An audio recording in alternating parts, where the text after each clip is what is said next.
আসসালামু আলাইকুম। খাটিয়ায় শুয়ে আছে লাল বানু, তার দাফন হলো না দুই ছেলের বাধার কারণে।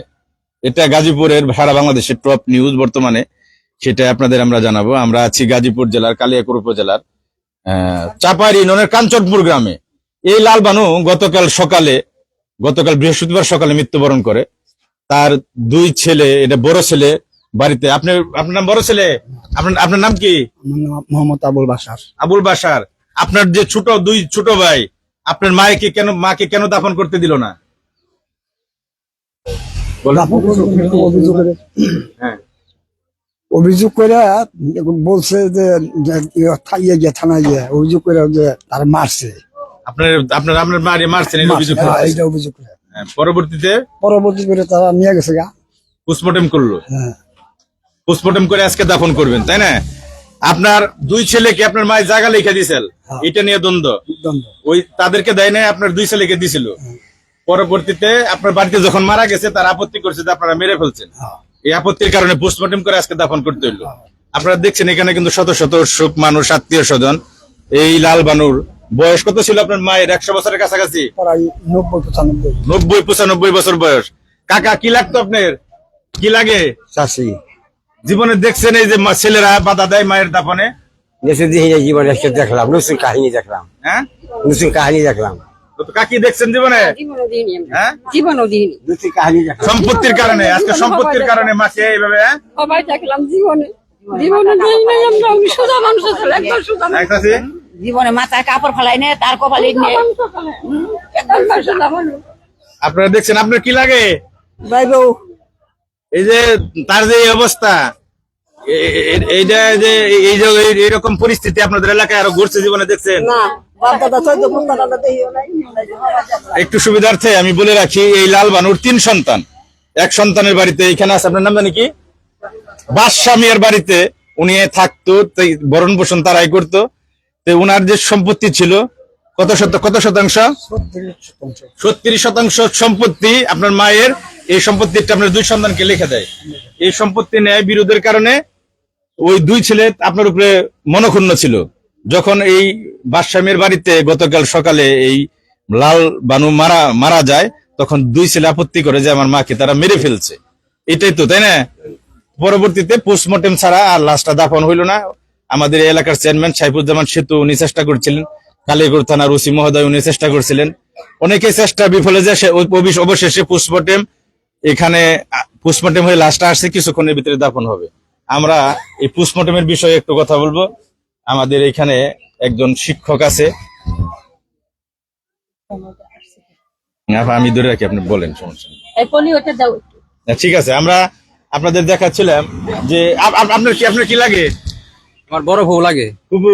জি জি। এই যে ফুবাতো ভাইদের সম্পত্তি না দ্বন্দ্বের কারণে আপনার ফুবু আজকে এখানে লাশটা পৌঁছতেছে, এটা আপনার কিভাবে দেখছেন? মর্মান্তিক ঘটনা এটা, এরকম ঘটনা জীবনে দেখি নাই আমি। আর আমার ফুবু খুব ভালো লোক ছিল, 5 ওয়াক্ত নামাজ আমাদের খুব খুব আদর করতো। আমার বাজান ছাড়া কথা কয় না কোনো সময়, গেছে কিন্তু খুব খুশি হয়েছে। আর আমার ফুবু যে মারা গেছে, আমার বড় ভাই হ্যাঁ খুব দেখছে শুনছে, কিন্তু এটার সম্পূর্ণই আমি বলে দেই যে রশিদ আর রফিক আছে, তার দুই ছেলে, হ্যাঁ মাদার ছেলে রশিদে এখানে মারা তো নেই, মিথ্যা কথা বলছে। তারপরে কালেগুর থানায় যায় না, পরে আমার বলে হুমায়ুন এটা সম্পূর্ণ মিথ্যা কথা, এটা আমার হার ভুল হয়েছে। উনি যায় না, পরে উনি কারার মতো তাপড়ায়, লাশ দিব পুলিশে দিব না। এখানে মিথ্যা কথা বলে উনি আমার ভুল হয়েছে, এটা লাস্টে আনার চেষ্টা করে, পুলিশে দিব না। এরকম কাম হয়ে গেছিল, তাই না? এই যে আমরা কথা বলবো, একজন শিক্ষক আছে এই লাল বানুর আত্মীয়। আপনার নামটা একটু বলবেন? আমি সেমানি আফরোজজাহান। আপনি কোন স্কুলের শিক্ষক? জানের চালা সরকারি প্রাথমিক বিদ্যালয়। এই যে লাল বানু মৃত, উনি আপনার কি লাগে? খালা শাশুড়ি। আপনার তো এই যে পোস্টমর্টেম যেটা নিয়ে এত আপত্তি, তাই না? এই পোস্টমর্টেমের প্রাথমিক রিপোর্টটা আপনারা হাতে পাইছেন? জি জি। যদি একটু আপনাদের বলতেন। জি, এখানে লেখা আছে মাথা স্বাভাবিক, একটু উচ্চা করেন, কপাল স্বাভাবিক, মুখ নাক গলা সব স্বাভাবিক, চোখ মুদিত, কান স্বাভাবিক, কাঁধ বুক পিঠ পেট স্বাভাবিক, হাত দুটি শরীরের সাথে লাগাইতো তবে স্বাভাবিক। তারপরে যৌনাঙ্গটা স্বাভাবিক, হাত হাত স্বাভাবিক, হাত থেকে নিচ পর্যন্ত, বুক থেকে নিচ পর্যন্ত সবটুকুই স্বাভাবিক, সবকিছু স্বাভাবিক, যৌনাঙ্গ স্বাভাবিক, শরীরের কোথাও আঘাতের কোনো চিহ্ন নাই, মৃত্যু স্বাভাবিক। এই যে আপনার ফুফু শাশুড়ি, খালা শাশুড়ি, জি। এই যে মারা গেল, শিক্ষক হিসেবে, আত্মীয় হিসেবে না, শিক্ষক হিসেবে, এই যে সমাজের যে একটা বিষয়, এই যে মায়ের লাশ দাফনে বাধা সম্পত্তির কারণে, মানে এটা আপনি কিভাবে মূল্যায়ন করবেন? আসলে আমি খুবই মর্মাহত এবং ভবিষ্যৎ প্রজন্ম নিয়েও আমি চিন্তিত যে মায়ের প্রতি সন্তানের যদি এমন একটা অবমূল্যায়ন থাকে এবং মায়ের প্রতি যেমন মানে একটা শ্রদ্ধা, ভক্তি, ভালোবাসা না থাকে, তাহলে ভবিষ্যৎ প্রজন্ম আমরা কি শিখবো, এই সমাজটা কি শিখবে? এটা একটা ইতিহাস হয়ে রইল আমার দৃষ্টিতে, যে এটা সারা বাংলাদেশের জন্য একটা ইতিহাস, যে নিজের সন্তান হয়ে মায়ের লাশ মিথ্যা অভিযোগ করে যে তাকে ময়নাতদন্ত করানো, সম্পূর্ণ তারা জেনেও করছে কাজটা, তারা পরবর্তীতে সেটা স্বীকারও করছে যে আমরা এটা ইচ্ছা করে করছি বা ভুল করছি, কিন্তু আগের কারণে হ্যাঁ রাগের, কিন্তু এই রাগটা যে মায়ের উপর দিয়ে তারা ঢাললেন, তার মৃত মায়ের উপর দিয়ে, জীবিত থাকলে হয়তো দু একটা কথা উনিও বলতেন, তারাও বলতেন।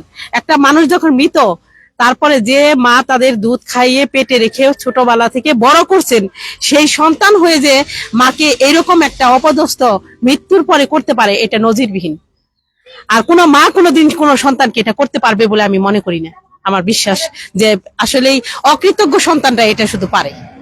ধন্যবাদ আপনাকে। আমি শেষ করব, শেষ করার আগে এই যে একজন মা লাল বানুর এই লাশটা সামনে নিয়ে একটি কথা আমি আপনাদের বলতে চাই, সেটা হলো সংবাদকর্মী হিসেবে না, আমি একজন ছেলে হিসেবে বলতে চাই, এই যে সম্পদ, টাকা পয়সা, এই সম্পত্তি নিয়ে, এই অর্থ নিয়ে, জায়গা জমিন নিয়ে আর যেন কোনোদিন কোনো মায়ের, কোনো বাবার দেহ এভাবে ক্ষতবিক্ষত না হয়, দেহে লাশে এভাবে পচন না ধরে, একটা মাকে শেষ বিদায় এভাবে অপমানিত হয়ে মানে বিদায় নিতে হয়, এটা যেন না হয়। আমরা প্রত্যেকটা মা, প্রত্যেকটা বাবা যেন সম্মানের সহিত এই পৃথিবী থেকে বিদায় নেয়, সেই প্রত্যাশা আমি জানাচ্ছি। প্রত্যেকটা সন্তানই যেন তার বাবা মার প্রতি আরো যত্নশীল হয়, আরো দায়িত্ববান হয়, সেই প্রত্যাশা জানিয়ে আমি জিয়া হাসান বিদায় নিচ্ছি। এই ধরনের নিউজ আমার জীবনে আমি প্রথম করলাম। ভালো থাকবেন সবাই, ভালো লাগলে শেয়ার করেন। সবাইকে শুভেচ্ছা জানাচ্ছি, ধন্যবাদ।